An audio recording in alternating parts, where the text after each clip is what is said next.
ये video BSc के BSc BEd second year के स्टूडेंट्स के लिए है। सेकंड ईयर फिजिक्स के अंदर अपना पेपर सेकंड चल रहा है। पेपर सेकंड की यूनिट नंबर 4 और यूनिट नंबर 4 का लेक्चर नंबर 14 है। इस लेक्चर के अंदर अपन टॉपिक नंबर 6A गोलीय निर्देशांकों में लाप्लास समीकरण पढ़ रहे हैं। ठीक है, तो आपने लाप्लास समीकरण जो है मैंने कई बार आपको बता दी है कि लाप्लास समीकरण क्या होती है, और फिर उसको अपन को गोलीय निर्देशांकों में कन्वर्ट करना है। ठीक है, और फिर उसका हल निकालना है। ठीक है, तो आप सबसे पहली चीज आप यही लिखोगे कि लाप्लास समीकरण निम्न होती है। ये अपन ने कई बार लिख ली है, लाप्लास समीकरण निम्न होती है। लाप्लास समीकरण निम्न होती है, क्या होती है?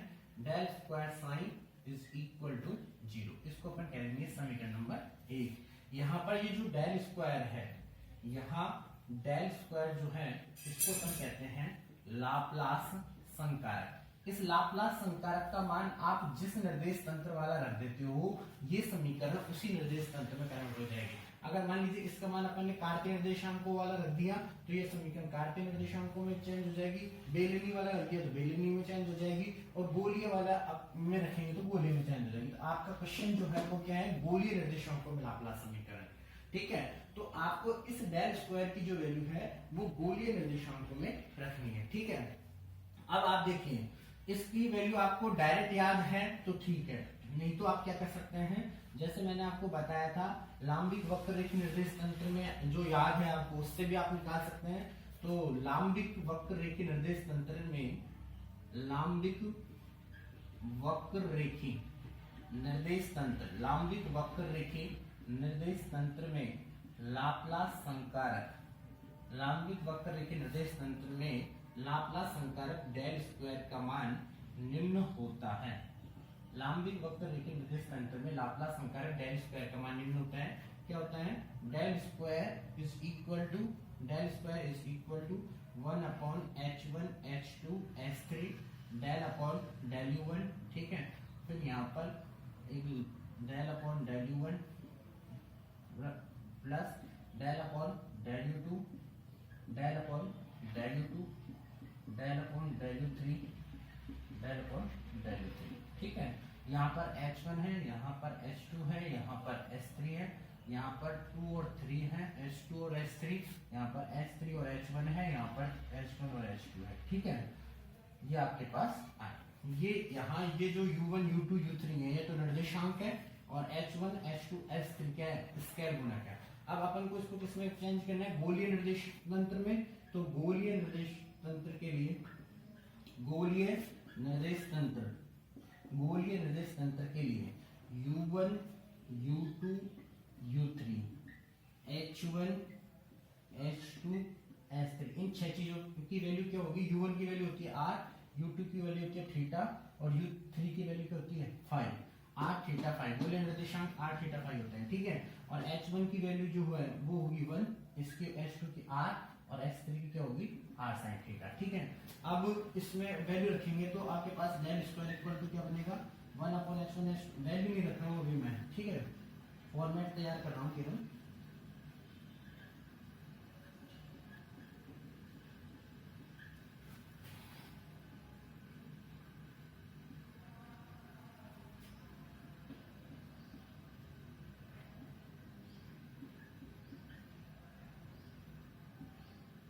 देखिए यहाँ पर क्या है? h1 h2 h3, तो 1 r और r sin थीटा। ठीक है, यहाँ पर क्या है? u1 u1 u2 u2 u3 u3, तो u1 क्या है? r, u2 थीटा है, u3 फाइ है, तो r r थीटा थीटा और फाइ फाइ। ठीक है, यहाँ पर h1 यानी कि 1 r और r sin थीटा। ठीक है, यहाँ पर इन दोनों को गुणा करेंगे तो h2 और h3 को, तो ये हो जाएगा r स्क्वायर साइन थीटा। ठीक है, यहाँ पर क्या क्या आएगा आपके पास? यहाँ पर आएगा h3 और h1 यानी 1, और ये आ जाए r साइन थीटा आ जाएगा आपके पास। ठीक है, r साइन थीटा। क्लियर? यहाँ पर आपके पास क्या आएगा? h1 into h2, h1 into h2 यानी 1 इंटू r यानी r आ जाएगा। ठीक है, अब देखिए आगे इसको अपन गुणा करेंगे तो आपके पास del square is equal to क्या आ जाएगा? 1 upon r square sine theta. ठीक है, डेल अपॉन डेल r, और यहां से देखिए साइन थीटा बाहर आ जाएगा, क्योंकि आर के सापेक्ष अवकलन हो रहा है, तो साइन थीटा बाहर आ जाएगा, ये हो जाएगा आपके पास del upon del are square del upon del. यहाँ देखिए आर से आर कैंसिल हो जाएगा, पर साइन थीटा बाहर नहीं आ सकता है क्योंकि थीटा के सापेक्ष अवकलन हो रहा है, तो डेल अपॉन डेल थीटा, ठीक है, और sine theta del upon del theta plus यहाँ पर देखिए आर से आर क्या हो जाएगा, कैंसिल हो जाएगा, और 1 अपॉन साइन थीटा बाहर आ सकता है क्योंकि फाई के सापेक्ष अवकलन हो रहा है, तो ये हो जाएगा del square upon del phi square, ठीक है। तो ये आपके पास आ गया। अब देखिए आगे देखिए कि अब आपको क्या करना है, 1 upon are square sine theta को तीनों पदों में गुणा कर दीजिए, ठीक है। तो तीनों में गुणा करेंगे तो ये देखिए del square is equal to क्या आ जाएगा आपके पास, डेल स्क्वायर इक्वल टू यहाँ पे साइन थीटा से साइन थीटा कैंसिल हो जाएगा और ये हो जाएगा 1 अपॉन आर स्क्वायर, ठीक है, और del upon del 1 upon are square del upon del और are square del upon del, ठीक है। और यहाँ पे अब की बार इसको इससे गुणा करेंगे तो आपके पास देखिए 1 upon are square sine theta, ठीक है, 1 upon are square sine theta del upon del theta और sine theta del upon del theta, ठीक है, प्लस अब की बार इसको इससे गुणा करेंगे तो 1 upon are square sine square theta और del square upon del phi square, ठीक है, ये अपने पास आ गया।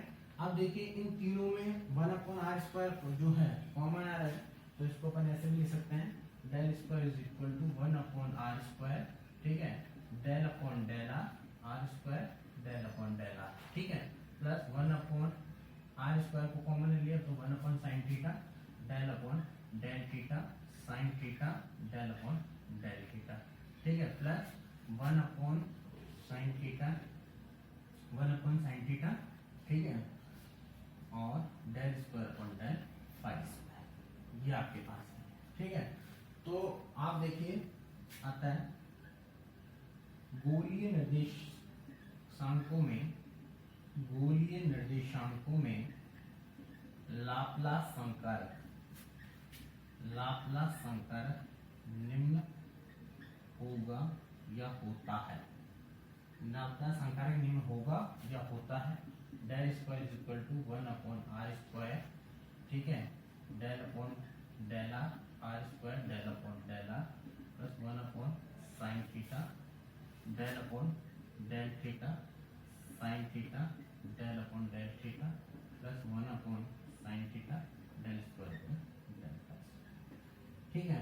तो ये आपके पास समीकरण नंबर 2 हो जाए। अब देखिए ये इसको मैं 2 बार क्यों लिखा है, आप चाहो तो देखिए यहाँ से यहाँ तक की जो प्रोसेस है, यहाँ से लेकर यहाँ तक की जो प्रोसेस है, ठीक है, इसको आप स्किप कर सकते हो, इसको आप याद इसको नहीं करो तो भी कोई दिक्कत नहीं है, आप डायरेक्ट ही लिख सकते थे कि गोलीय निर्देशांकों में लाप्लास संकारक निम्न होता है। अगर आपको ये चीज डायरेक्ट याद है तो ज्यादा बेटर है, और आप क्या लिख सकते हैं कि गोलीय निर्देशांकों में लाप्लास संकारक निम्न होता है, और ये चीज लिख दोगे आप, ठीक है। लेकिन अगर आप नहीं याद है, अगर इस पूरी प्रक्रिया से आप निकालना चाहते हो तो आप फिर क्या लिखोगे, अतः गोल, यहाँ अतः शब्द और जोड़ देना, अतः गोलीय निर्देशांकों में लाप्लास संकारक निम्न होगा, और ये समीकरण नंबर 2 आ जाएगा, ठीक है। ये आपके पास आ गया, डेल स्क्वायर की वैल्यू आ गई।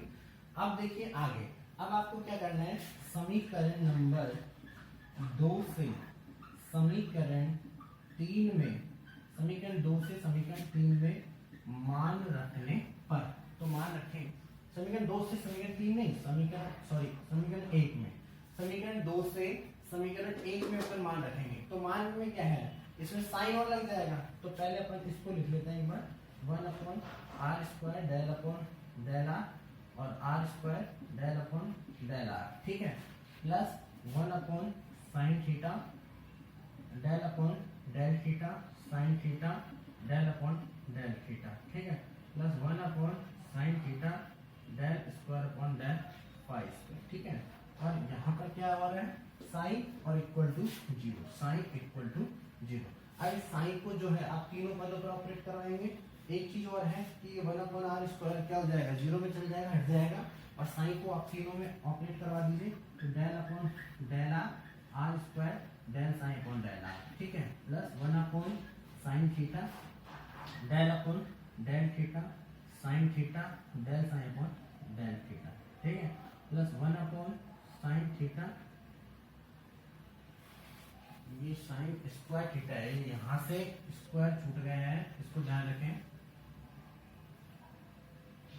ये साइन स्क्वायर थीटा है, ध्यान रखना इस चीज में, ठीक है, sine square theta del square upon del phi square और साइन, ठीक है, और इक्वल टू में 0, ये 1 अपॉन आर स्क्वायर भी क्या हो गया, 0 में चला गया है, ठीक है, तो ये आपके पास समीकरण नंबर हो जाएगी 3, ठीक है, ये तो समीकरण 3 बूलियन निर्देशांकों में लाप्लास समीकरण कहलाती है।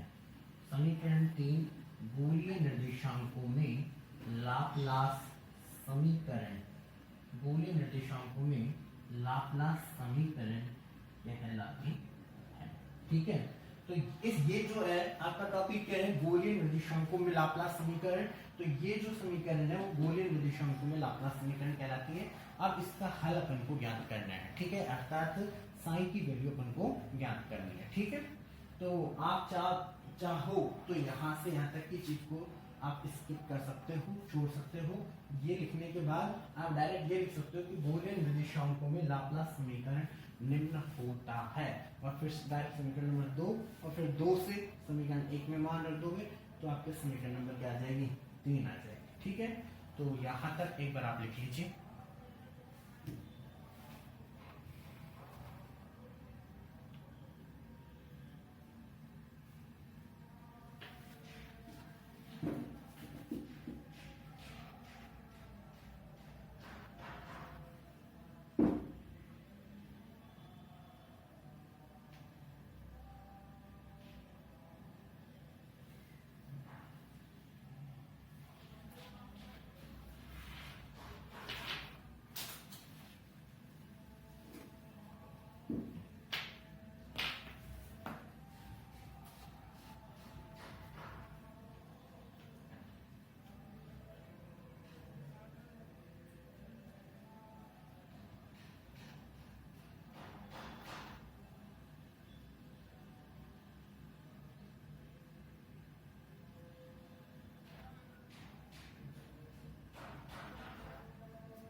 समीकरण 3 को वही चरों के पृथक्करण विधि को काम में लेते हुए अपन हल करेंगे, जैसे अपन पहले हल करते आए हैं वैसे ही हल करेंगे।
अब देखिए इस समीकरण 3 से स्पष्ट है कि समीकरण 3 से स्पष्ट है कि psi is the function of r theta and phi.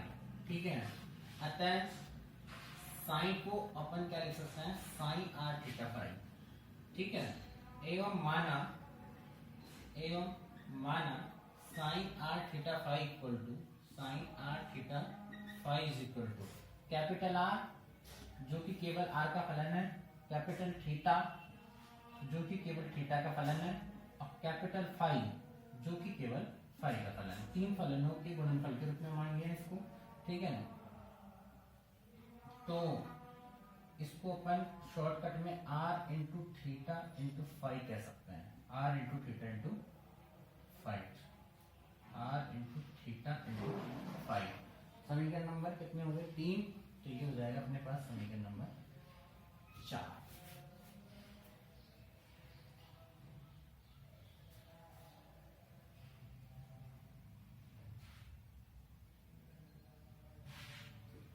चरों की पृथक्करण विधि।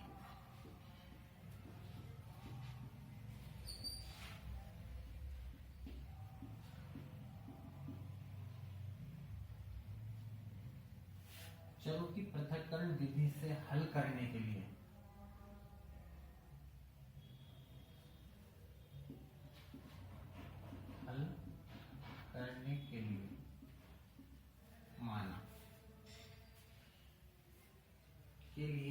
माना psi are theta phi equal to r जो कि केवल आर का फलन है, थीटा जो कि केवल थीटा का फलन है, और फाई जो कि केवल फाई का फलन है। समीकरण नंबर 4 आ गया। अब आपको क्या करना है, समीकरण 3 में समीकरण 4 से मान रखने पर, समीकरण 3 में समीकरण 4 से मान रखने पर, समीकरण 3 में समीकरण 4 से अपन मान रखेंगे तो समीकरण 3 को जो है इस फॉर्म में बना देंगे कि जहां पर अपन को मान की जरूरत पड़ेगी वहीं रख देंगे अपन मान। ठीक है, तो समीकरण 3 आपके पास वो है, तो हो जाएगा डेल अपॉन डेल आर और are square del upon del r. Psi की जगह क्या हो जाएगा, साइन की जगह हो जाएगा आर थीटा फाई। ठीक है, आर थीटा फाई हो जाएगा, थीटा फाई, इसको ये वाला ब्रैकेट बना लेता है, प्लस 1 अपॉन साइन थीटा। ठीक है, del upon del theta sine theta, यहाँ पे भी ये वाला ब्रैकेट बना लेते हैं, साइन थीटा और डेल अपॉन डेल थीटा, और इसकी साइन की जगह आर थीटा और फाई, ब्रैकेट बंद, plus 1 upon sine square theta plus 1 upon sine square theta, del square upon del phi square, psi की जगह आर थीटा फाई। ठीक है, इक्वल टू जी। ये देखिए, ठीक है। अब आप देखिए कि यहाँ आपको यहाँ आर के सापेक्ष अवकलन हो रहा है, तो केवल आर का ही होगा, थीटा और फाई का नहीं होगा, क्योंकि थीटा और फाई, थीटा केवल थीटा का फलन है और फाई केवल फाई का फलन है। तो ये दोनों नियतांक होंगे और बाहर आ जाएंगे, इससे बाहर आएंगे और इसके बाहर आके इससे भी बाहर आ जाएंगे। दोनों ही यहाँ पे किसके सापेक्ष हो रहे हैं अवकलन, आर के सापेक्ष हो रहा है। इसी तरीके से यहाँ पे थीटा के सापेक्ष हो रहा है, यहाँ थीटा के सापेक्ष और यहाँ भी थीटा के सापेक्ष। तो यहाँ पर जो है आर और फाई जो है बाहर आ जाएंगे, यहाँ पर फाई के सापेक्ष हो रहा है, दोनों बार फाई के सापेक्ष हो रहा है, तो यहाँ पर आर और थीटा एज कांस्टेंट रहेंगे और बाहर आ जाएंगे। ठीक है, तो आप देखिए इधर यहाँ से क्या क्या बाहर आएंगे, आपके पास थीटा और फाई बाहर आएंगे, तो यहाँ से थीटा, कैपिटल थीटा और कैपिटल फाई, ये तो बाहर आ जाएंगे, और del upon del r, del upon del are. ठीक है, थोड़ा ऊपर लिख देता हूँ, कैपिटल थीटा और कैपिटल फाई बाहर आ जाएंगे, और डेल अपॉन डेल आर। ठीक है, और are square del upon del are और आर पर। ठीक है, यहाँ देखिए 1 अपॉन साइन थीटा, ठीक है, 1 साइन थीटा। और यहाँ पे बाहर क्या आ रहा है, यहाँ पे बाहर आएगा आर और फाइव, तो 1 की जगह आर और फाइव लिख देंगे, और डेल अपॉन डेल थीटा, ठीक है, और sine theta del capital theta upon del small theta, ठीक है, प्लस में क्या आ जाएगा, यहाँ पे क्या बाहर आएंगे, आर और थीटा बाहर आएगा, तो आर और थीटा बाहर आ गया अपॉन साइन स्क्वायर थीटा, ठीक है, और ये del square capital five upon del five square is equal to ji.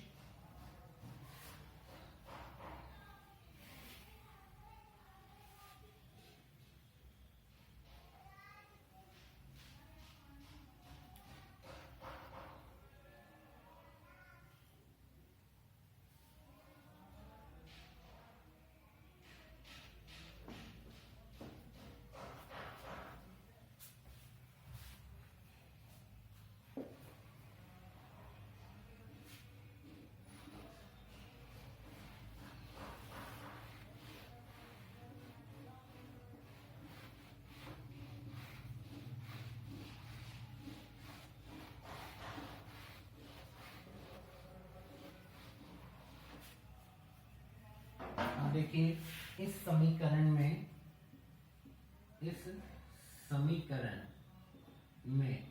r into theta into five, r theta five से, इस समीकरण में r थीटा फाइव से भाग देने पर, इस समीकरण में r थीटा फाइव से भाग देंगे अपन, तो आपके पास देखिए यहाँ पे थीटा और फाइव हट जाएगा, क्या बचेगा, केवल 1 चाहे एक बार इस समीकरण को पूरा लिख देता हूँ मैं, जैसे आपको दिमाग लगाने की जरूरत नहीं पड़ेगी, capital theta into capital five del upon del are, और are square del capital are upon del are, ठीक है, plus R five R into five upon sine theta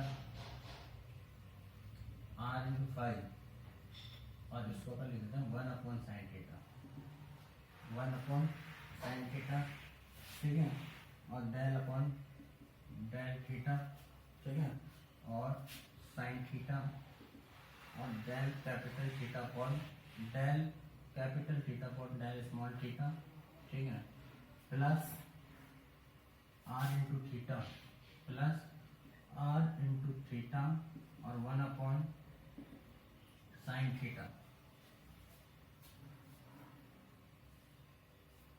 1 sine theta, sine square theta है, 1 sine square theta, ठीक है, 1 sine square theta, और del square capital five upon del square capital five upon del five square, ठीक है, equal to 0। अभी मैंने भाग नहीं दिया है, एक बार पूरे समीकरण को लिखा है, ठीक है, अब भाग आपको किस किस का देना, इधर इस पद में देना पड़ेगा आपको भाग, इस पद में भी देना पड़ेगा आपको भाग, और इस पद में भी देना पड़ेगा भाग, ठीक है, तो किस किस का भाग देना है, आर थीटा और फाइव का, तो r theta phi, r theta और फाइव, आर थीटा और फाइव, ठीक है। अब देखिए आपको भाग देने में आसानी हो जाएगी, इधर देखिए यहाँ से कि यहाँ पे आपके पास ये कैंसिल हो जाएगा, क्या बचेगा, 1/r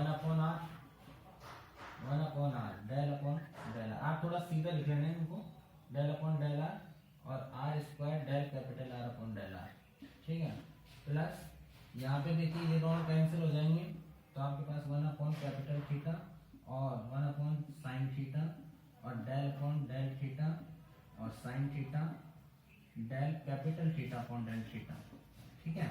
यहाँ पर देखिए आर और थीटा कैंसिल हो जाएगा, तो 1 कैपिटल फाइव और 1 sine square theta, 1 sine square theta, और del square capital five upon del five square is equal to 0, ठीक है। ये आपके पास हो जाएगा समीकरण नंबर 4 आ गया है, फिर जाएगा समीकरण नंबर 5, कौन सा जाएगा, समीकरण नंबर 5 देख लीजिए।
पेपर में टाइम कम रहता है तो आप ये काम कर सकते थे कि ये स्टेप आने के बाद डायरेक्ट आप ये वाला स्टेप लिख सकते थे, टाइम को बचाएंगे। अब ये तो थोड़ा सा मैंने इसलिए लिख दिया कि आपको थोड़ा ज्यादा समझ में आ जाएगा। इस स्टेप के बाद आप डायरेक्ट ये वाला स्टेप लिख सकते थे।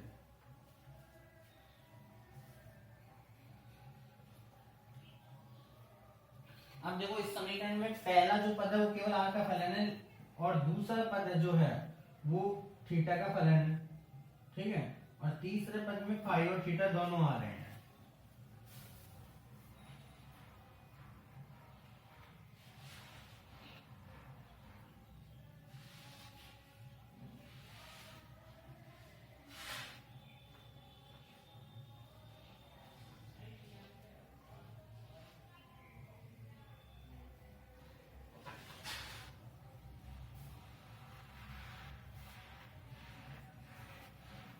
समीकरण 5 का पहला पद केवल स्मॉल r का फलन है।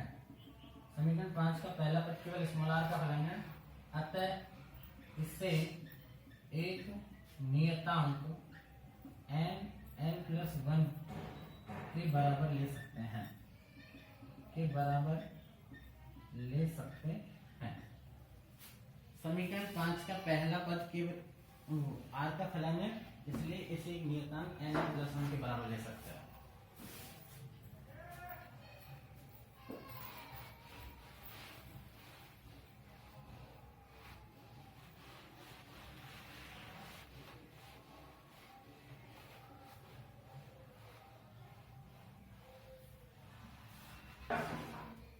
देखिए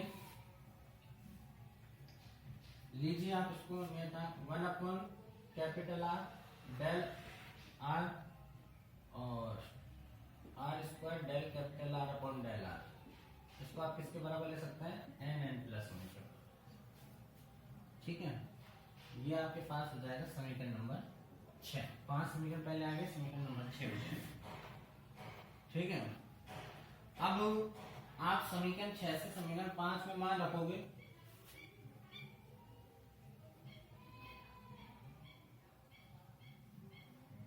चाहे पहले एक बार r की समीकरण बना लेते हैं। r की समीकरण बनाने के लिए इसको इससे गुणा कर दो एक बार, del upon del r² del R upon del r और n+1 इंटू R। अब ये दो फलन है, पहला फलन इंटू दूसरे का अवकलन, पहला फलन इंटू दूसरे का अवकलन प्लस दूसरा फलन इंटू पहले का अवकलन। r² का अवकलन क्या होगा 2r, पहला फलन इंटू दूसरे का अवकलन प्लस दूसरा फलन इंटू पहले का अवकलन, ठीक है, equal to n+1 into r, ठीक है। अब इसको इधर की तरफ ले आएंगे तो ये हो जाएगा r² del R upon del r² plus 2r del R upon del r minus n+1 into R is equal to 0। इसको अपन कहते हैं समीकरण नंबर 7।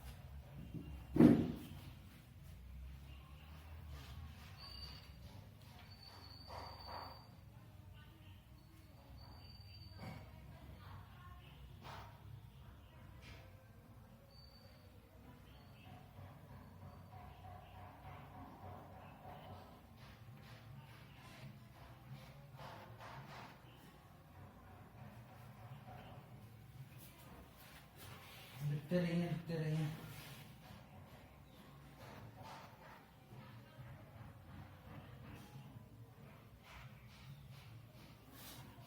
तो ये 8 चर की अवकल समीकरण हो गए अपने पास, 8 चर की अवकल समीकरण आ गए अपने पास।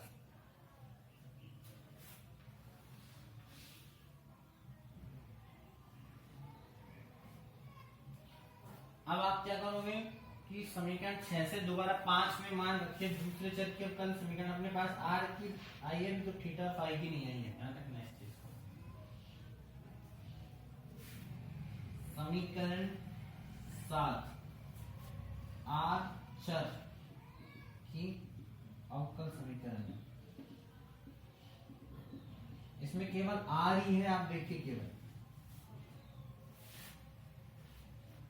अब समीकरण 5 में समीकरण 6 से मान रखने पर, समीकरण 5 में समीकरण 6 से मान रखने पर, रखिए मान, क्या आएगा आपके पास, इसकी जगह क्या आ जाएगा, nn+1, इसकी जगह आ जाएगा nn+1 प्लस आपके पास 1/कैपिटल थीटा और 1/sin थीटा, ठीक है, और डेल अपॉन डेल थीटा और sin theta, del capital theta upon del theta. देखो अपन को 3 समीकरण बनानी है, एक r की, एक थीटा की, एक फाई की, फिर उन तीनों के हल निकालेंगे तो r का मान आएगा, थीटा का मान आएगा, फाई का मान आएगा।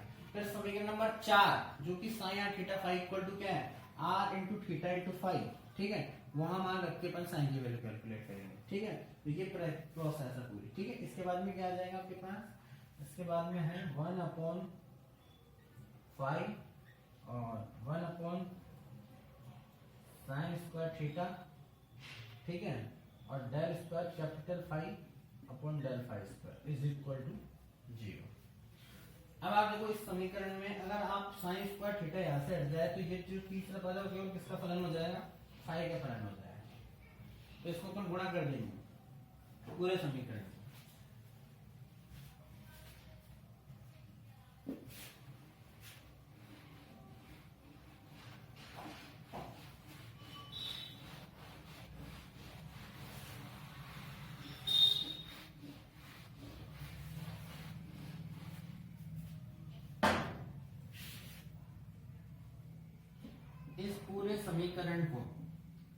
इस पूरे समीकरण को sin² थीटा, इस पूरे समीकरण को sin² थीटा से गुणा करने पर nn+1 sin² थीटा प्लस, यहां देखिए आप, यहाँ पे क्या आ जाएगा 1/थीटा और 1/थीटा तो आ गया, sin² थीटा से गुणा करेंगे तो sin थीटा ऊपर आ जाएगा, ठीक है, और डेल अपॉन डेल थीटा और ये हो जाएगा sin theta del capital theta upon del small theta, ठीक है, प्लस यहाँ पे 1/कैपिटल फाई ये हट जाएगा और ये हो जाएगा del square capital phi upon del phi square is equal to 0।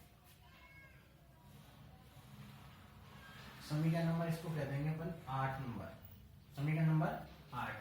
अब देखिए आप इस समीकरण का तीसरा पद केवल फाई का फलन है। इस समीकरण 8 का तीसरा पद केवल फाई का फलन है,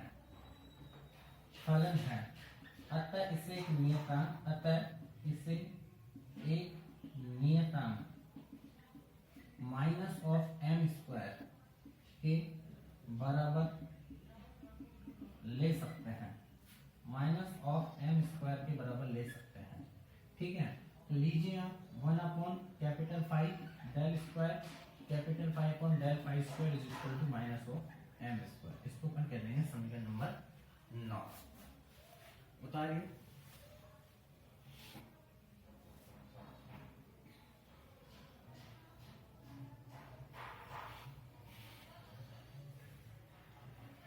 उतारिए,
ठीक है। अब देखिए आप, ये तो अपन को चाहिए ही 8 में 9 से मान रखेंगे, लेकिन इससे पहले अपन फाई के अवकल समीकरण भी बना लेंगे। जैसे अपन ने आर के अवकल समीकरण बनाएंगे वैसे फाई के अवकल समीकरण बना लेंगे। तो उसके लिए आप कैपिटल फाई को इधर की तरफ मल्टीप्लाई कर दीजिए, तो del square capital phi upon del phi square one del phi square is equal to minus of M square into capital phi. ठीक है, तो इसको इधर की तरफ ले जाएंगे, तो del square capital phi upon del phi square, ठीक है, plus M square into capital five is equal to 0। ठीक है, ये आपके पास समीकरण नंबर कौन सी हो जाएगी? 10। कौन सी हो जाएगी? समीकरण नंबर 10 हो जाएगी। ये फाइन सेट के अवकल समीकरण हो जाएगी। किसकी हो जाएगी? समीकरण 10 फाइन सेट के अवकल समीकरण।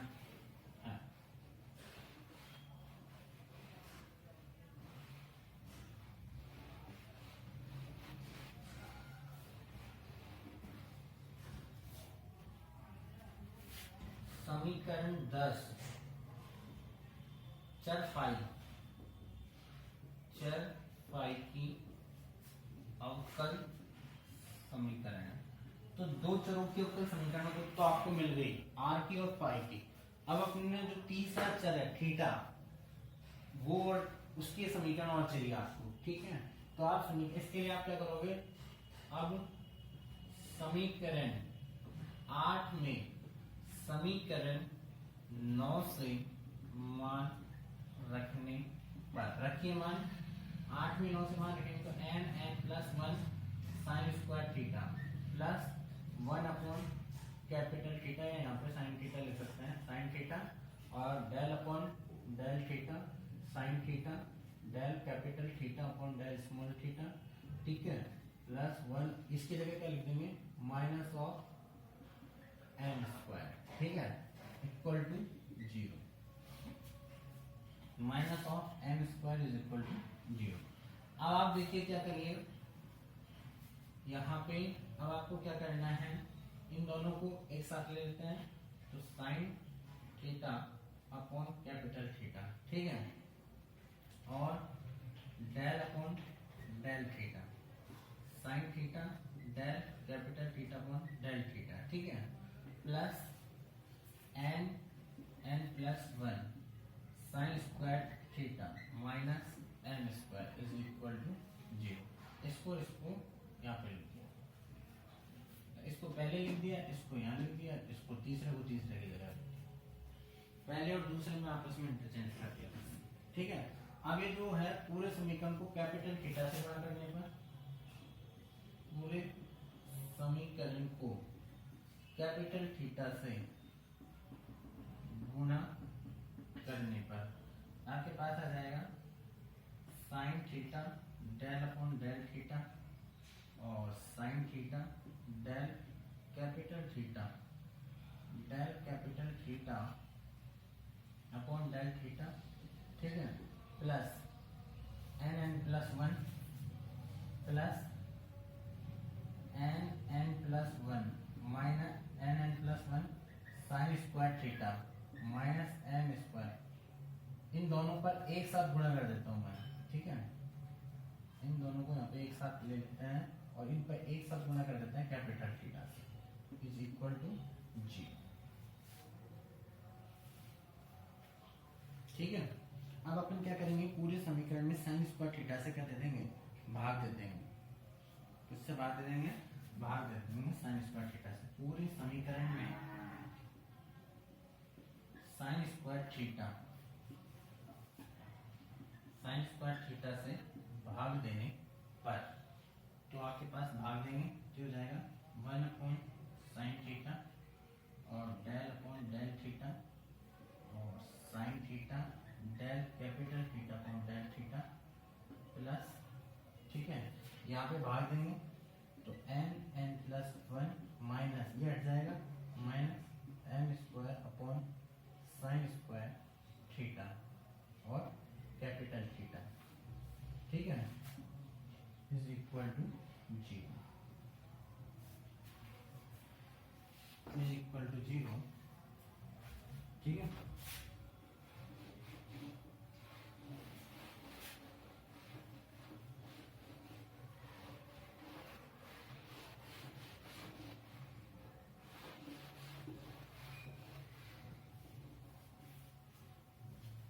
ये आपके पास समीकरण 10 पहले आ चुके हैं, तो ये आपके पास आ जाएगा समीकरण नंबर 11।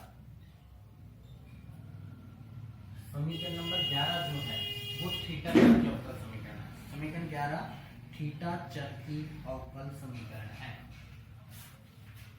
इसके बाद में अपन क्या लिखेंगे कि समीकरण 11 चर थीटा की अवकल समीकरण है। ठीक है, तो आपने देखिए समीकरण नंबर 7, समीकरण नंबर 10 और समीकरण नंबर 11 से जो है इनके अवकल तीनों चरों की अवकल समीकरण ज्ञात कर ली है। ठीक है, अब अपने इनको तीनों को एक साथ लिखेंगे। पहले एक बार आप यहां तक का पूरा उतार लीजिए। अब तीनों को एक साथ लिखेंगे, पर पहले एक बार जो है आप उतार लीजिए यहां तक का।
तो ये चरों की पृथक्करण विधि चल रही है। चरों की पृथक्करण विधि से अपन ने जो है 3 समीकरण प्राप्त कर ली हैं, एक आर में, एक फाई में, एक थीटा में। ठीक है, आर में, फाई में, थीटा में। तो अब आप लिखोगे कि समीकरण 7, 10 समीकरणों 7, 10 व 11 से चरों आर, फाई व थीटा की अवकल समीकरण निम्न प्राप्त हो रही है कि अवकल समीकरण निम्न प्राप्त हो रही है। तीनों को एक साथ लिख लेता हूं मैं पहले। आर चर के अवकल समीकरण, फाई चर के अवकल समीकरण, थीटा चर के अवकल समीकरण। ठीक है, तो देखिए तीनों को लिखेंगे अपन, इसमें डब्बे बना देते हैं। ठीक है, ये तो हो जाएंगे आपके आर चर के अवकल समीकरण,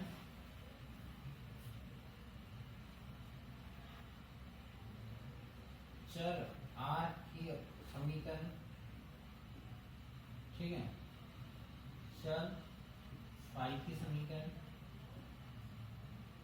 ठीक है, चर थीटा की समीकरण। समीकरण समीकरण समीकरण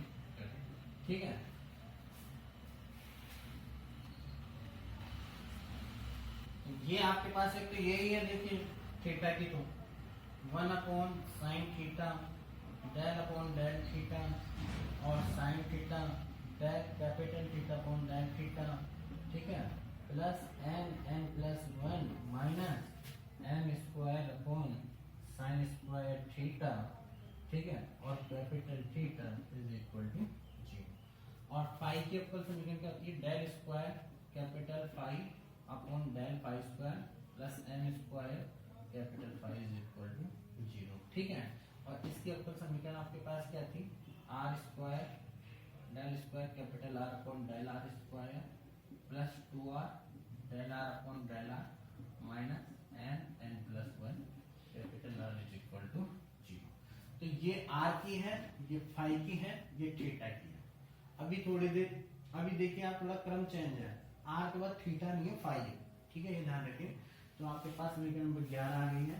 तो ये आपके पास इन तीनों चरों की समीकरण प्राप्त हो गई है, ठीक है। अब आपको क्या करना है, इस समीकरण को हल करना है और आपको किसकी वैल्यू निकालनी है, r की वैल्यू निकालनी है, फिर इसको हल करना है और फाई की वैल्यू निकालनी है, फिर इसको हल करना है और थीटा की वैल्यू निकालनी है। तीनों को हल करके अपन तीनों r, फाई और थीटा की वैल्यू निकाल लेंगे, फिर तीनों को गुणा करके साइन की वैल्यू निकाल लेंगे, ठीक है। तो आपके जो है एक साथ लिख लीजिए आप इन समीकरणों को, पहले एक बार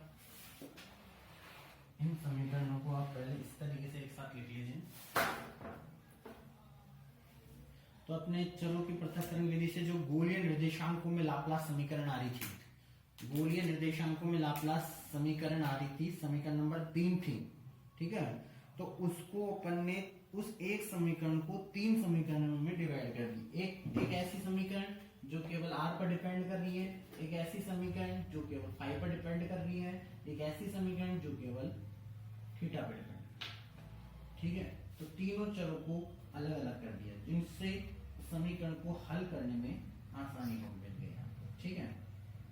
उस डायरेक्ट हल नहीं कर सकते थे, तो इसको, इस मेथड को बोलते हैं वेरिएबल सेपरेशन मेथड, चरों की पृथक्करण विधि। क्या बोलते हैं इसको, वेरिएबल सेपरेशन मेथड, चरों की पृथक्करण विधि।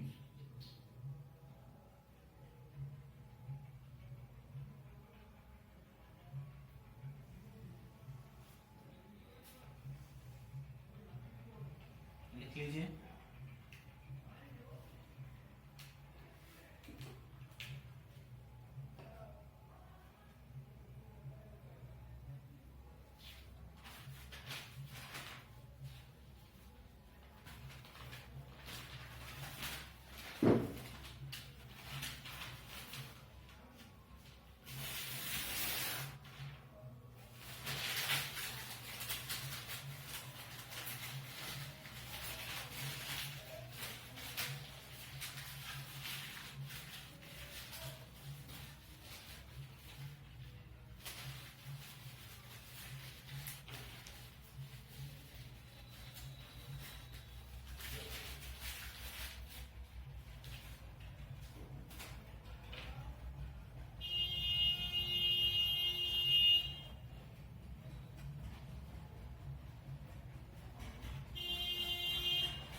लिख लिया आपने।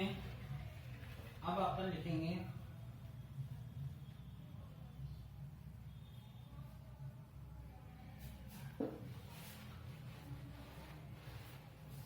इसके बाद, ये लिखने के बाद आप लिखोगे अब तीनों समीकरणों के हल ज्ञात करते हैं।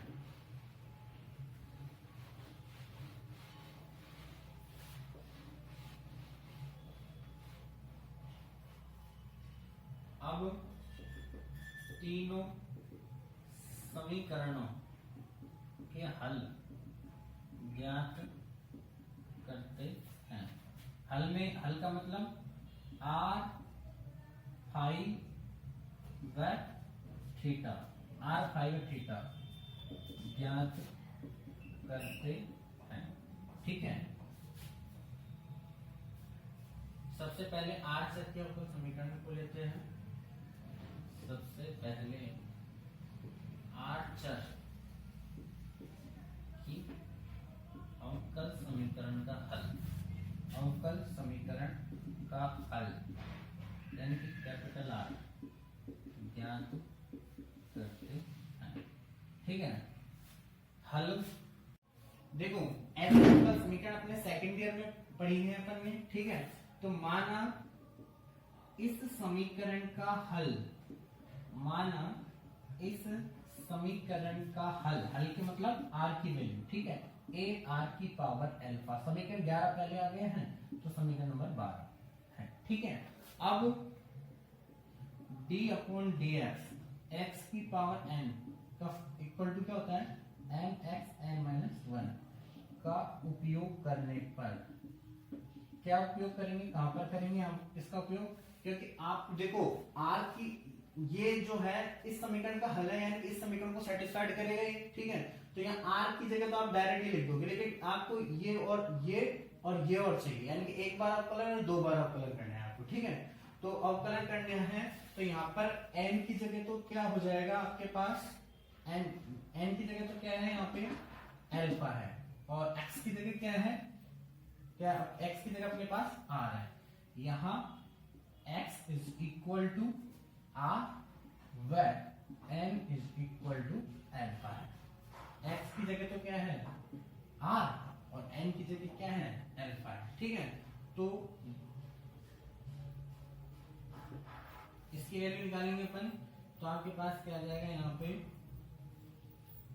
r की वैल्यू रखेंगे अपन a r की power alpha is equal to, a तो बाहर आ जाएगा, अवकलन किसका होगा, केवल r की पावर एल्फा का होगा। ठीक है, तो r की पावर एल्फा का अवकलन होगा तो ये क्या होता है N X N minus one, तो n की जगह क्या आ जाएगा एल्फा और x की जगह क्या है r।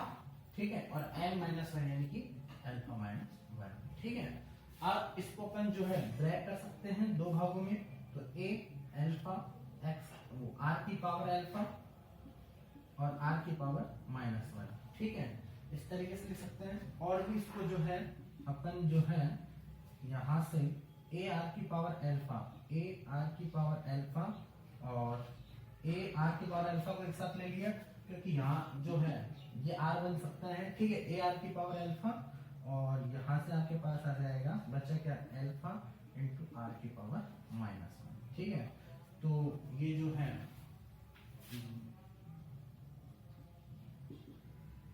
a r की पावर एल्फा और एल्फा r की पावर माइनस वन।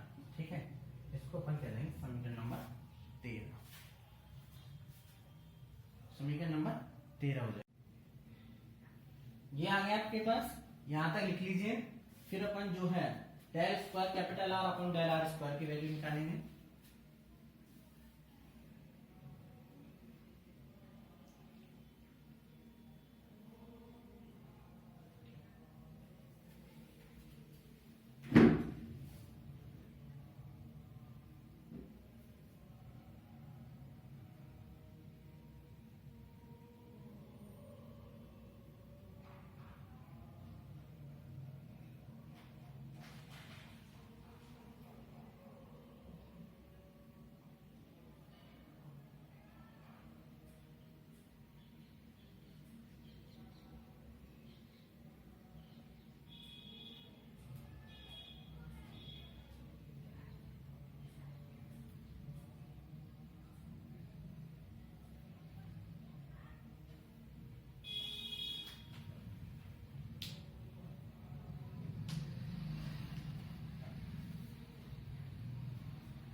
अब अपन निकालेंगे इसकी वैल्यू।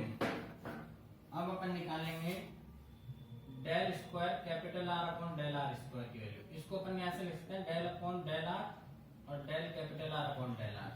ठीक है, तो इसकी वैल्यू अपने पास क्या है ये निकाल रखा है तुमने। ये है आपके पास ये ए आर की पावर अल्फा, ए आर की पावर अल्फा और अल्फा आर की पावर -1, अल्फा आर की पावर -1। तो यहाँ से जो है ए और अल्फा बाहर आ जाएगा। अवकलन केवल किसका होगा, आर की पावर अल्फा और आर की पावर -1 का होगा। ठीक है, तो यहाँ से देखिए ए अल्फा बाहर आ गया है। ठीक है, ए अल्फा पहला फलन इंटू दूसरे का अवकलन, पहला फलन इंटू दूसरे का अवकलन -1 आर की पावर -2 प्लस दूसरा फलन क्या है आर की पावर -1 इंटू पहले का अवकलन क्या हो जाएगा अल्फा आर की पावर अल्फा n-1 यानी कि अल्फा -1। ठीक है, तो अब देखिए आगे ये क्या बन जाएगा del square capital are upon del are square is equal to, ठीक है, ए अल्फा उसको अपन सॉल्व करेंगे तो क्या हो जाएगा माइनस आर की पावर अल्फा और आर की पावर -2 प्लस आर की पावर अल्फा, उसको अपन दो भागों में डिवाइड कर देंगे, आर की पावर अल्फा और आर की पावर -1 और -1 कितना हो जाएगा -2 आर की पावर -2 इंटू अल्फा। ठीक है, अब यहाँ से देखिए अपन जो है यहाँ से अपन ए अल्फा आर की पावर अल्फा और आर की पावर -2 को कॉमन ले सकते हैं, आर की पावर अल्फा और आर की पावर -2 को कॉमन ले सकते हैं। तो यहाँ तो बच जाएगा -1 और यहाँ पे क्या बच जाएगा अल्फा बच जाएगा आपके पास। ठीक है, अब इसी के फॉर्म में इसी तरीके से बनाएंगे ए आर की पावर अल्फा जो है इसको एक साथ ले लेंगे, तो ए आर की पावर अल्फा को एक साथ ले लेते हैं ए आर की पावर अल्फा। ठीक है, और आर की पावर -2। ठीक है, और यहां से क्या बचा अपने पास अल्फा, फिर इसके बाद बचेगा अल्फा अल्फा -1। ठीक है, अल्फा अल्फा -1 ये बच जाएगा। इसमें ए आर की पावर अल्फा, ए आर की पावर अल्फा और यहाँ पर अपन क्या कर सकते थे अल्फा और ए आर की पावर अल्फा, आर की पावर -2 और अल्फा 1 -1 प्लस अल्फा -1 प्लस, तो -1 प्लस अल्फा को जो है अपन कैसे लिख सकते हैं अल्फा -1 लिख सकते हैं। ठीक है, समीकरण नंबर 14।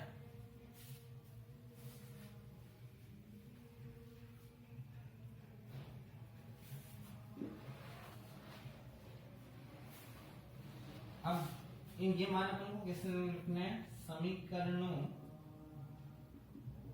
12, 13 व 14 से मान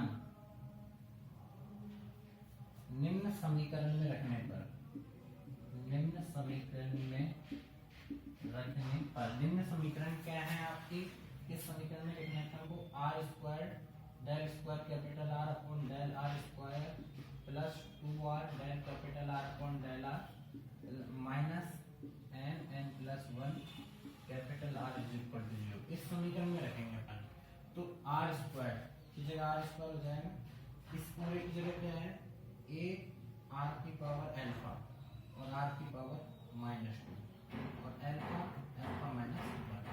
ठीक है, प्लस 2r, इसकी जगह क्या आ जाएगा आपके पास, इसकी जगह आपके पास ए आर की पावर अल्फा अल्फा आर की पावर -1 या हाँ ठीक है, ये हो गया आपके पास -n प्लस 1।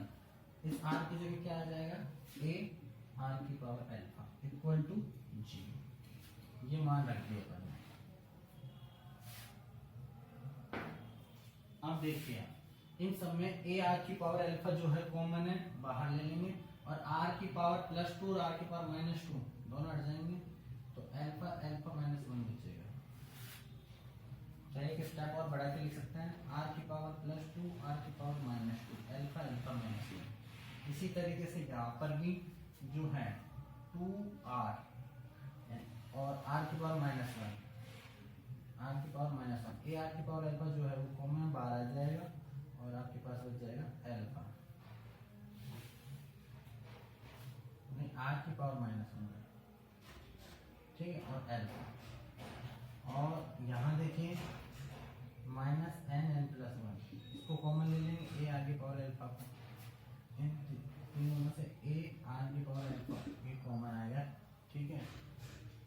अब देखिए आप यहाँ पर ये दोनों हट जाएंगे अल्फा अल्फा -1 हो जाएगा। यहाँ देखिए ये दोनों हट जाएंगे 2 अल्फा हो जाएगा +2 अल्फा -n+1 ठीक है। और ए आर की पावर अल्फा को अपन क्या कह सकते हैं कैपिटल आर = 0 ठीक है। और थोड़ा कर लेते हैं यहाँ पर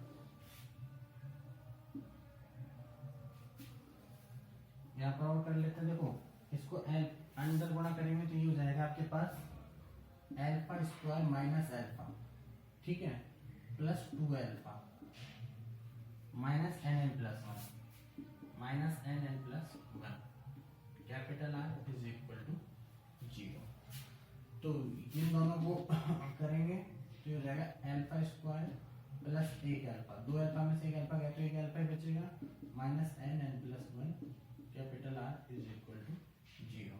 अब देखो क्योंकि r की वैल्यू तो 0 हो नहीं सकती क्योंकि r 0 हो गया तो पूरा साइन 0 हो जाएगा since capital R does not equal to 0 तो फिर इसकी वैल्यू 0 है अतः α² minus plus alpha minus n+1 = 0।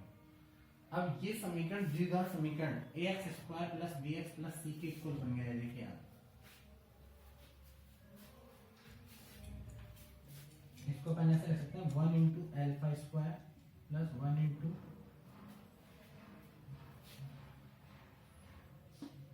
1 × alpha plus -nn+1 ठीक है -nn+1 = 0। समीकरण नंबर 14 जो आ गए हैं आपके पास तो ये हो जाएगा समीकरण नंबर 15 उतार लीजिए।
समीकरण 15 यह समीकरण द्विघात समीकरण यह समीकरण द्विघात समीकरण ax² + bx + c = 0 के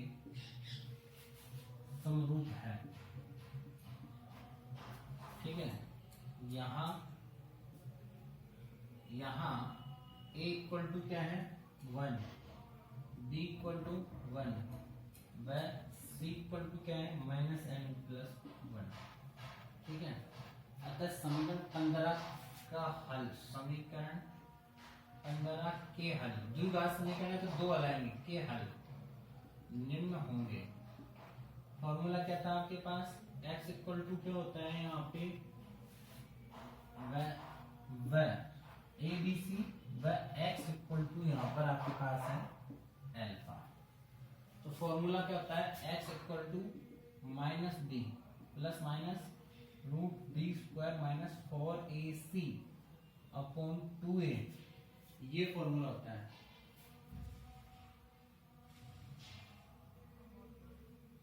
ठीक है, इस फॉर्मूले को अपन काम में लेंगे।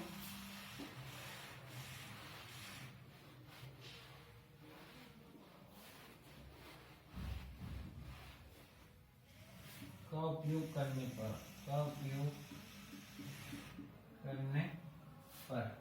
x की जगह क्या आ जाएगा, अल्फा की वैल्यू निकालेंगे माइनस बी यानी कि minus 1 plus minus B square यानी कि 1 का स्क्वायर माइनस 4, ए की जगह क्या है 1 और सी की जगह क्या है अपने पास माइनस n प्लस 1।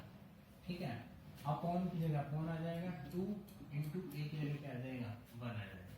तो alpha equal to minus 1 plus minus, ठीक है 1 माइनस माइनस माइनस क्या हो जाएगा प्लस 4n प्लस 1, ठीक है अपॉन 2। यहां से आपके पास आ जाएगा माइनस 1 प्लस माइनस, इसको देखिए 1 प्लस 4n स्क्वायर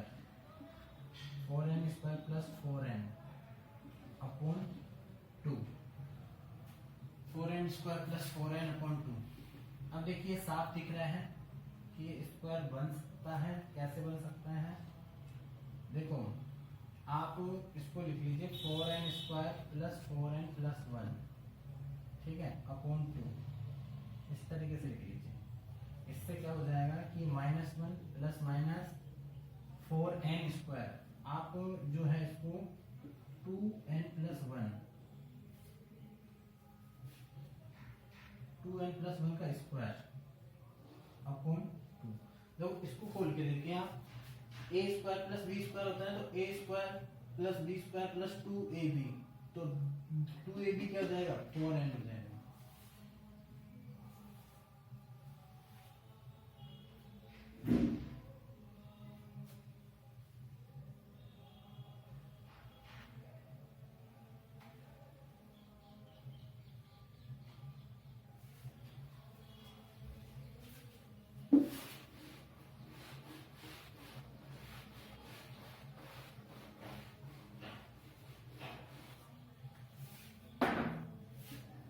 देखिए आगे अल्फा इक्वल टू आपके पास हो जाएगा माइनस 1 प्लस माइनस, ये स्क्वायर से रूट हट जाएगा, यहाँ पे आ जाएगा 2n प्लस 1 अपॉन 2, ठीक है 2n प्लस 1 अपॉन 2, ये आ गया। अब इसके दो मान बनेंगे, एक बार प्लस साइन लेने पर, एक बार माइनस साइन लेने पर, तो उसको मैं दो बार में डिवाइड कर देता हूँ, टेकिंग पॉजिटिव साइन, ठीक है और taking negative sign, positive sign लेंगे तब अल्फा को अल्फा 1 कह देते हैं, मान लीजिए अगर पॉजिटिव साइन लेने पर अल्फा को क्या कर देते हैं अल्फा 1, तो ये हो जाएगा minus 1 plus 2n plus 1 upon 2, ठीक है। और नेगेटिव साइन लेंगे तो अल्फा को अल्फा 2 कर देते हैं, तो माइनस 1 माइनस 2n प्लस 1, ठीक है अपॉन 2, ठीक है। तो यहाँ से इसको कैलकुलेट करेंगे तो अल्फा 1 इक्वल टू, ये दोनों कैंसिल हो जाएंगे 2n अपॉन 2, तो अल्फा 1 इक्वल टू कितना आ गया n, ठीक है और alpha 2 is equal to minus 1 minus 2n minus 1 upon 2, तो अल्फा 2 आपके पास क्या आ जाएगा, ये हो जाएगा माइनस 2n माइनस 2 अपॉन 2, तो आपके पास अल्फा 2 आ जाएगा माइनस का n प्लस 1, 2 से 2 क्या हो जाएगा माइनस का n प्लस 1, 2 से 2 कैंसिल हो जाएगा, माइनस कॉमन ले आएगा, तो ये आपके पास अल्फा 1 और अल्फा 2, अल्फा की दो वैल्यू बन गई।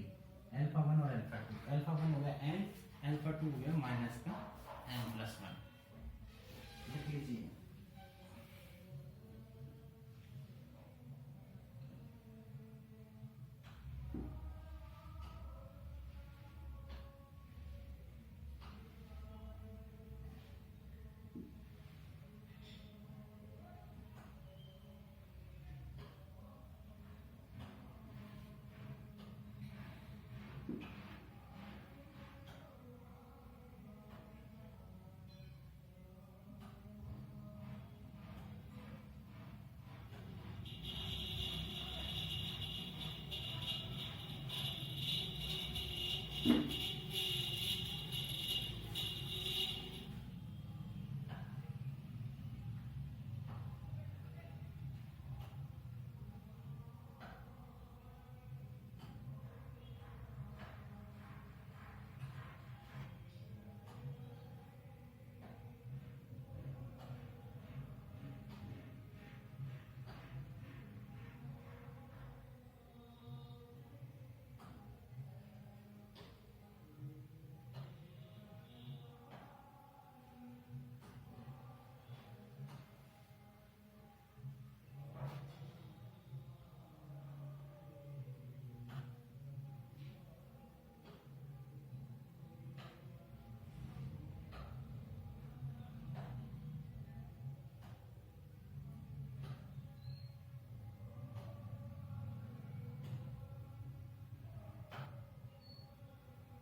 है। अब देखिए समीकरण 12 क्या है, r equal to A R की पावर अल्फा से। अब यहाँ पर a की अल्फा की वैल्यू मानी गई थी तो a कांस्टेंट था यहाँ पर, लेकिन i कितनी की 2 वैल्यू, तो ये आपके पास r इक्वल टू क्या होगा, a, देखिए ये है आपके पास। अब अल्फा के 2 मान होने के कारण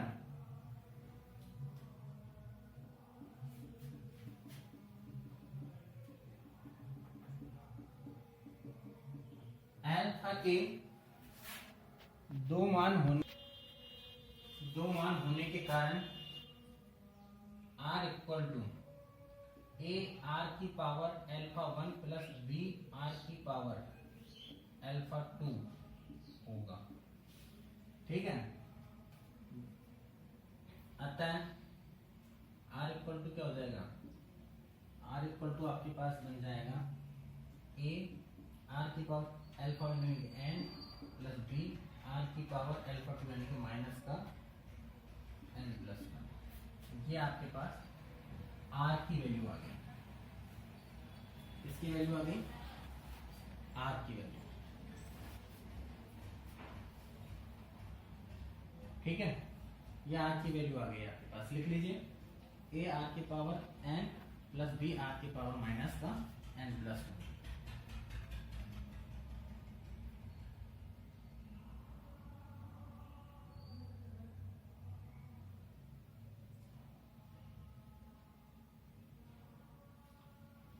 समीकरण अपने पहले आ गए हैं, तो ये समीकरण नंबर 16 आता है।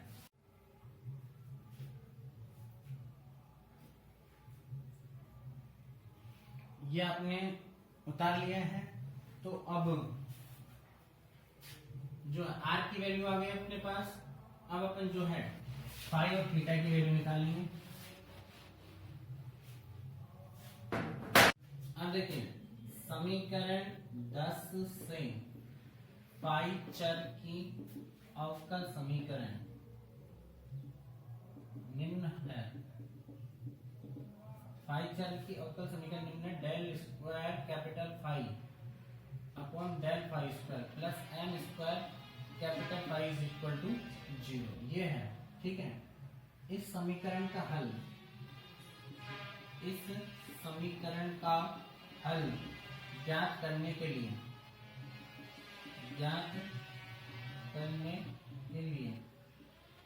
इसकी सहायक समीकरण बनाते हैं, इसकी सहायक समीकरण बनाकर इसका हल ज्ञात करते हैं।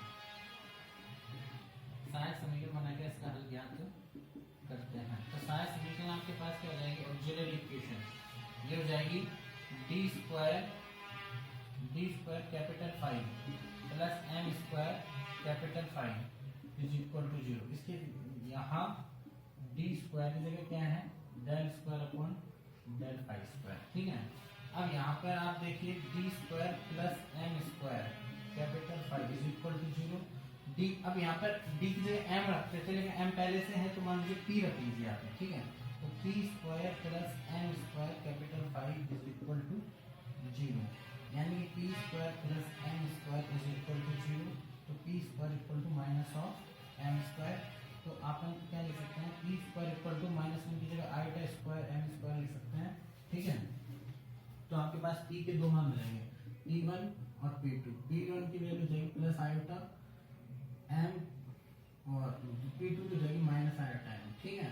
तो इन दोनों को कैसे लिख सकते हैं, इसका हल आता है, इस समीकरण का हल आता है, इस समीकरण का हल निम्न होगा, अतः इस समीकरण का हल निम्न होगा।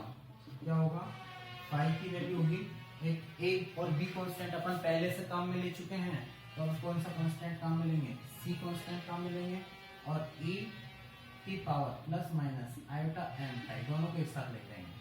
तो ये आपके पास फाई की वैल्यू आ गई, आर की वैल्यू आ गई, फाई की वैल्यू आ जाएगी। समीकरण नंबर 16।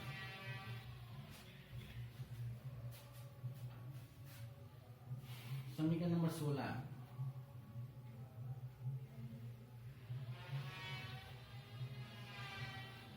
अब आपके पास थीटा चर की अवकल समीकरण और उसका हल बचा है।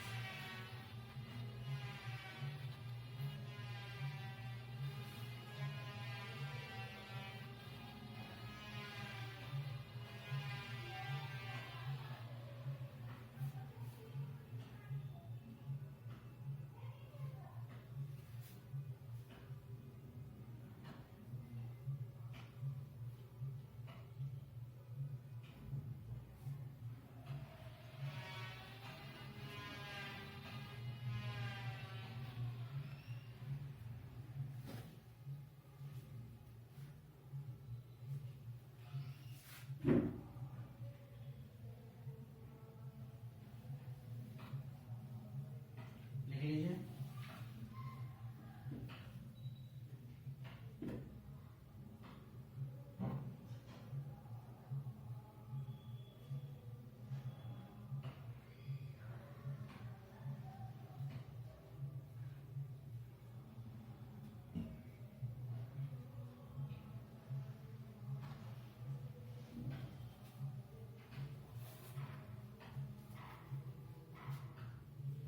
अब ये लिख लिया होगा आपने, तो इसको बता देते हैं।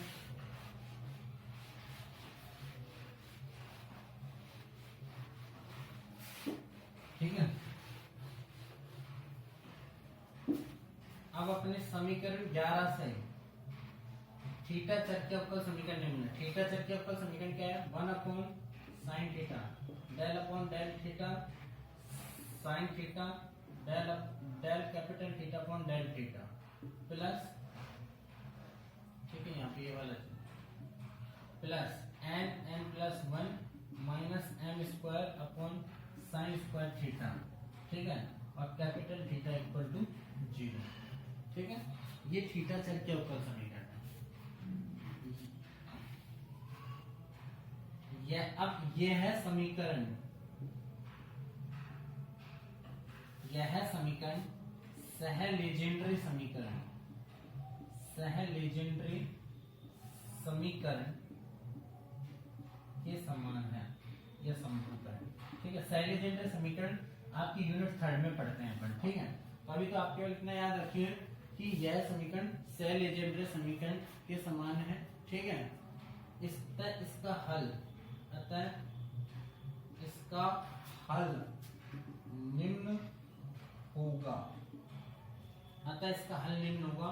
हल का मतलब थीटा का मान, आर का मतलब थीटा, कैपिटल थीटा आपके पास क्या हो जाएगा, आपने ए बी और सी कांस्टेंट काम में ले लिया है, तो अब आपने कांस्टेंट काम में लेंगे डी। ये लेजेंडरी बहुपद होता है P N M cos theta, P N M cos theta, इसका हल हो जाएगा P N M cos theta. ठीक है, ये आपके पास समीकरण 15, 16 और 17, तो 17 से थीटा का मान आ गया। तो जिस तरीके से अपन ने 3 समीकरण निकाली थी उसी तरीके से इन तीनों का हल निकाल लिया है। तो समीकरण 15, 16 व 17 से समीकरणों 15, 16 व 17 से 15, 16 व 17 से आर की वैल्यू निकालेंगे तो अपन, ठीक है, और एक अपन निकालेंगे फाई की और एक अपन निकालेंगे थीटा की, आर थीटा फाई। तो आर कितना था, ए आर की power N plus B R की पावर माइनस का एन प्लस 1। ठीक है, यहाँ तक में हो जाएगा 15, 16, 17 से। और फाई की वैल्यू क्या आ गई थी, सी ई की power plus minus iota N phi, और थीटा की वैल्यू आ गई डी पी एन एम। ये पी एन एम जो है लेजेंडरी बहुपद कहलाता है, ये अपन 3rd यूनिट में पढ़ेंगे, P N M cos theta. ठीक है, वहां पर हालांकि जो लेजेंडरी ये जो लेजेंडरी समीकरण है वो x के फॉर्म में रहती है, तो इसको भी अपन x के फॉर्म में बना सकते हैं। ठीक है, यहाँ पे वहां जो है वो समीकरण x के फॉर्म में होती है, इसको x के फॉर्म में बना सकते हैं। कैसे बना सकते हैं, x माना cos theta equal to x बनाकर, cos ये अपन को लिखना नहीं है, मैं आपको समझाने के हिसाब से लिख रहा हूँ। यदि cos थीटा को अपन x लिख लेते हैं तो ये समीकरण x के फॉर्म में बन जाएगी। ठीक है, cos थीटा को x लिख देंगे तो ये x के फॉर्म में बन जाएगी, और इस वजह से ये जो वो जो आपके पास लेजेंडरी समीकरण है वहां पर उसके इक्वल आ जाएगी। ठीक है, cos थीटा को x के इक्वल लिखकर। ठीक है, तो ये जो अगर अपन यहाँ पर इसको उस फॉर्म में बनाएंगे तो ज्यादा बड़ा हो जाएगा, इसलिए मैं नहीं बना रहा हूँ। वैसे cos theta equal to x लिखकर फिर उसको अवकलन करके यहाँ पे डेल अपॉन डेल थीटा का मान निकाल के इसको अपन उसके फॉर्म में बना सकते हैं। ठीक है, तो r की वैल्यू आ गई, फाई की वैल्यू आ गई, थीटा की वैल्यू आ गई। ठीक है, r फाई थीटा ये लिख लिया होगा आपने। 17 नंबर समीकरण तक आ गए हैं आपके पास।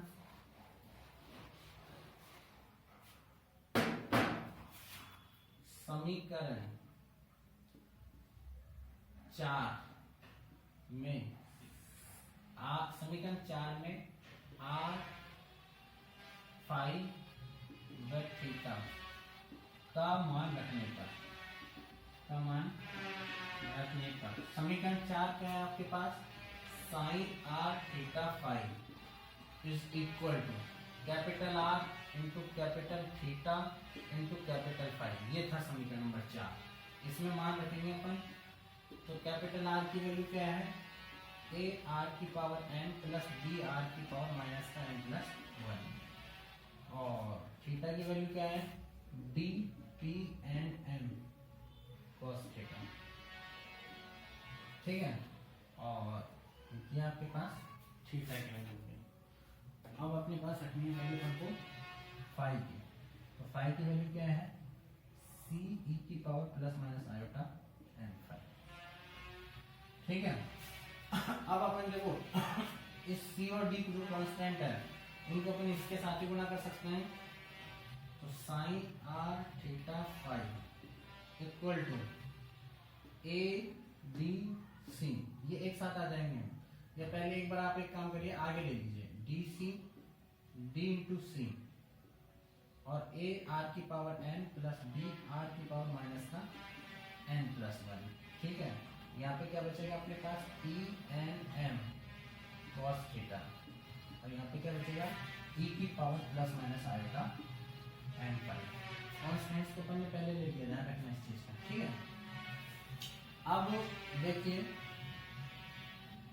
यहाँ पर इसको, इन दोनों कांस्टेंट को यहाँ पे गुणा कर देते हैं, तो sine are theta phi is equal to D C A R की power N plus D C B R की पावर माइनस का n+1, ठीक है, और P N M cos theta, ठीक है, और e की पावर प्लस माइनस आएगा m5।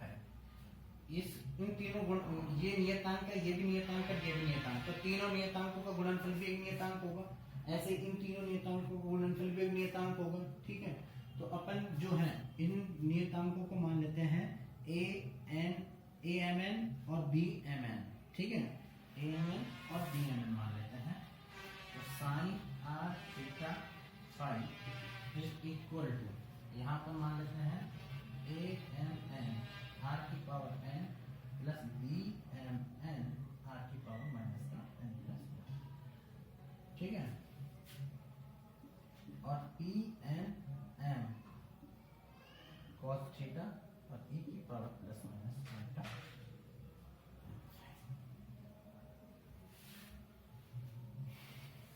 ठीक है। समीकरण नंबर 17 पहले आ गए हैं अपने, ये हो जाएगा समीकरण नंबर 18, समीकरण नंबर 18।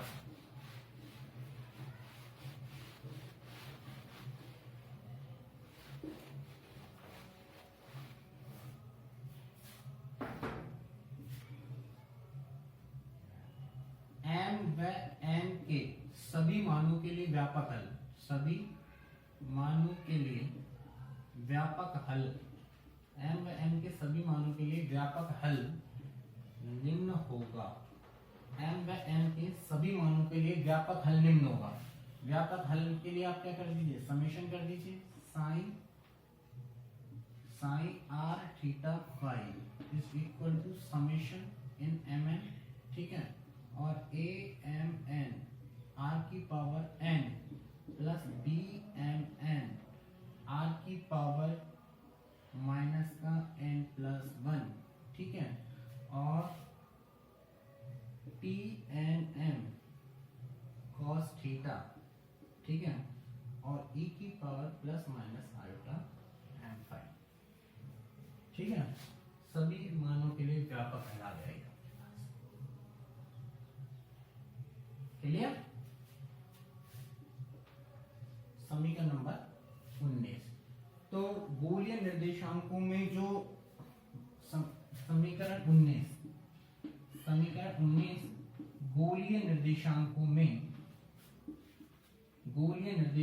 में लाप्लास समीकरण के हल को व्यक्त करती है, लाप्लास समीकरण के हल को व्यक्त करती है। समीकरण 19 गोलीय निर्देशांकों में लाप्लास समीकरण के हल को व्यक्त करती है। गोलीय निर्देशांक कौन कौन से होते हैं, आर थीटा फाइव, ठीक है, उनमें लाप्लास समीकरण का हल है समीकरण नंबर 19, ठीक है।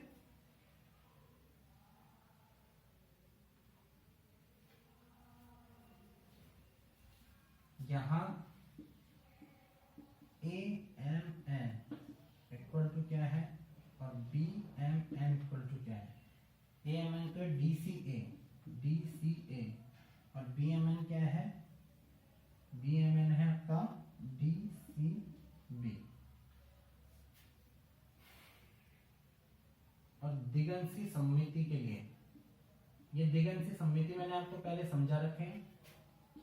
दिगंशी सममिति के लिए इसी यूनिट में दिगंशी सममिति के लिए m की वैल्यू क्या होगी, 0 होगी, ठीक है। तो m की वैल्यू 0 होगी तो साइन इक्वल टू क्या आ जाएगा, साइन आर थीटा। m की वैल्यू 0 है आपके पास, अगर m की वैल्यू 0 हो गया तो फाइव वाली टर्म्स जो है हट जाएगी, तो ये r और थीटा का फलन रह जाएगा केवल, ठीक है। देखिए आप, तो m हट जाएगा तो n ही आ जाएगा, यहाँ पे ये हो जाएगा a n r की power n plus b n r की पावर माइनस का n+1, m हट गया यहाँ से, ठीक है, और p n cos थीटा, ठीक है, और यहाँ पे ये वाली वैल्यू क्या हो जाएगी, 1 हो जाएगी।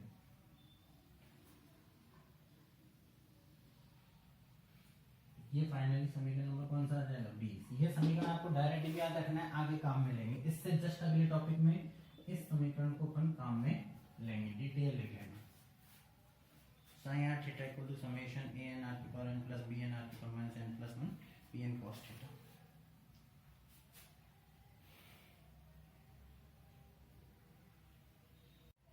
तो देखिए यहाँ तक अपने पास ये साइन आर थीटा फाइव और साइन आर थीटा ये आ गए हैं, ठीक है।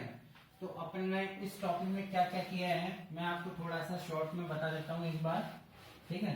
टॉपिक में अपना टॉपिक का नाम था गोलीय निर्देशांकों में लाप्लास समीकरण। तो आपने क्या किया, पहले सबसे पहले पहले लाप्लास समीकरण लिखे, फिर उसको गोलीय निर्देशांकों में कन्वर्ट किया, ठीक है। तो मैं आपको जो है इसका एक बार रिवीजन करके बता देता हूँ कि ये पूरा अपन ने किया क्या है, ठीक है। तो आपका टॉपिक था गोलीय निर्देशांकों में लाप्लास समीकरण। तो आपने समीकरण नंबर 1 लिखी थी del square sine equal to 0, ये गोलीय निर्देशांकों ये लाप्लास समीकरण होती है, ठीक है। फिर इसको गोलीय निर्देशांक में बनाने के लिए डेल स्क्वायर का मान गोलीय निर्देशांक वाला निकाला आपने, ये समीकरण नंबर 2 आ गया था, ठीक है। फिर इसको आप 2 को 1 में रख रहे थे, वापस 2 को 1 में रखेंगे तो आपके पास समीकरण नंबर कितना आ गया, आपके पास गोलीय निर्देशांकों में लाप्लास समीकरण आ जाती है। गोलीय निर्देशांकों में लाप्लास, यहाँ पे जो डेल स्क्वायर की वैल्यू आ रही है वो रख के गोलीय निर्देशांकों में लाप्लास समीकरण आ जाती है। यहाँ पे जो साइन है वो 3 चरों पर डिपेंड कर रहा है, आर थीटा फाइव, ठीक है। और इस समीकरण को अपन किस तरीके से हल करते हैं, चरों के पृथक्करण विधि से, ठीक है। तो अपन ने समीकरण 4 में आर थीटा फाइव को कैपिटल आर कैपिटल थीटा और कैपिटल फाइव के फॉर्म में मान लिया था, ठीक है। इसमें समीकरण 4 में फिर अपन 4 को दोबारा से 3 में रखकर और फिर भाग देकर अपन ने चरों का अलग पृथक्करण किया और जो पहला पद आया था वो केवल आर का फलन आ रहा था, ठीक है। तो उसको एन एन प्लस 1 के बराबर ले लिया था।